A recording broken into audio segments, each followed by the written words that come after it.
Hi, this is a video about the 99% movement that I've heard discussed on campus and around the internet and on TV. I went to their website and looked up what they believe, and it says, "We are the 99%. We are getting kicked out of our homes. We are forced to choose between groceries and rent. We are denied quality medical care. We are suffering from environmental pollution. We are working long hours for little pay and no rights, if we're working at all. We are getting nothing while the other 1% is getting everything. We are the 99%. I just want to talk a little bit about what I think the 99% movement really is, and how I believe that I am part of the 1%, even though I work a minimum wage job. It first off starts at say we are getting kicked out of our homes. First of all, you shouldn't be living above your means. If you want to live in a nice house by yourself, but you only work a minimum wage job, that probably isn't going to happen. I live with 3 other girls in a big, huge house. My rent is really cheap, and I have a huge room, and I really like it. But I'm not trying to live outside my means. I'm not going to take out a loan and buy a house when I know I can't afford one, and I'm fine. I'm fine living like this. I don't lust after owning a big house or owning more property or trying to grab onto something that I really can't afford at this time in my life right now. So the first thing I say is that you really shouldn't be trying to live outside your means. You shouldn't try to spend more than you pay or racking up credit card debt or any sort of thing like that. And the second point they talk about is we are forced to choose between groceries and rent. Who is forcing you to choose between groceries and rent? Are you having to choose between groceries and rent because you bought that designer purse last week? If you're working a full-time job, 40 hours a week, and you don't have any children, and you don't have a spouse that's working for you, I do that, and I perfectly afford my rent, my groceries, and a few little things on the side. And if I can do that, I know anyone can do that. And I work at Ross Dress for Less. They don't pay more than minimum wage. I don't have help from my parents or my boyfriend or anything like that.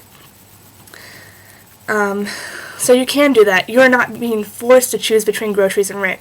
You're making that choice yourself, besides credit card debt or anything. And if you really are hurting and you live in a place where rent is really expensive, they have lots of places you can go to get help. There are, what are they called, food banks? I know we have several in my town where you can go and get free food and stuff like that to help you out. We are denied quality medical care. I don't really think we're denied quality medical care. I don't have insurance. I haven't had insurance for about 2 years, and I've gone to the eye doctor, and I think I've gone to the doctor once or twice, and I just paid in full. But I have never had any major, like, cancer or anything, so. But I think if I did, I have family and friends that would help me pay for it, and I don't think that I would just be turned away and denied. I think there's some sort of payment plan or some sort of something I could get into in order to help me save my life. I don't think we're being denied quality medical care. I would ask what they believe the definition of quality medical care is and how we are being denied that, because every time I've been to the doctor, I've been treated very fairly and kindly, and I've gotten my medication. It hasn't been too expensive, probably like $100 a visit, and when I went to the eye doctor it was like $200.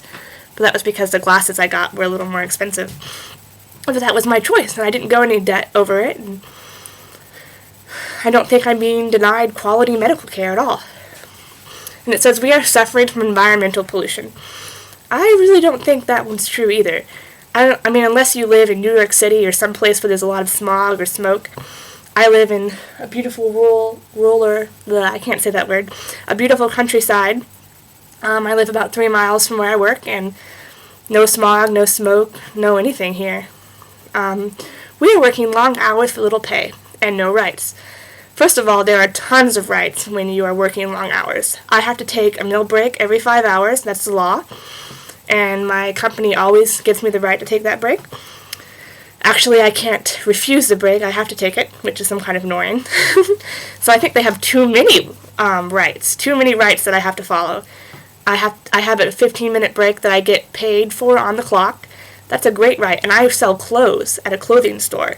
I mean, I make minimum wage, and they still give me 15-minute break on the clock every time that I work.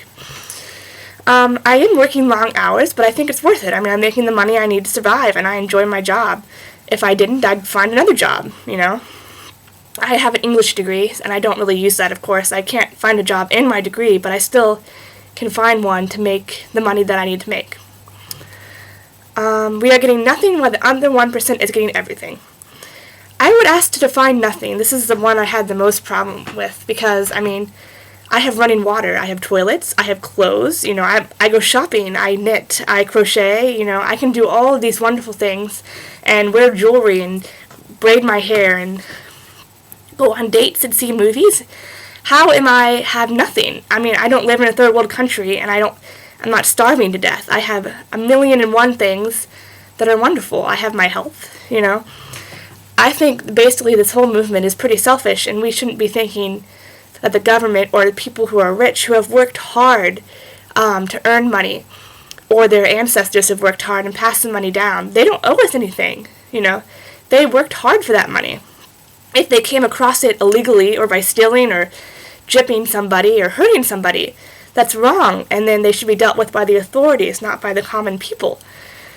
You know, I don't think people owe us anything, and I think it's wrong to say we're the 99% and the 1% is getting everything and they owe us everything because they're not.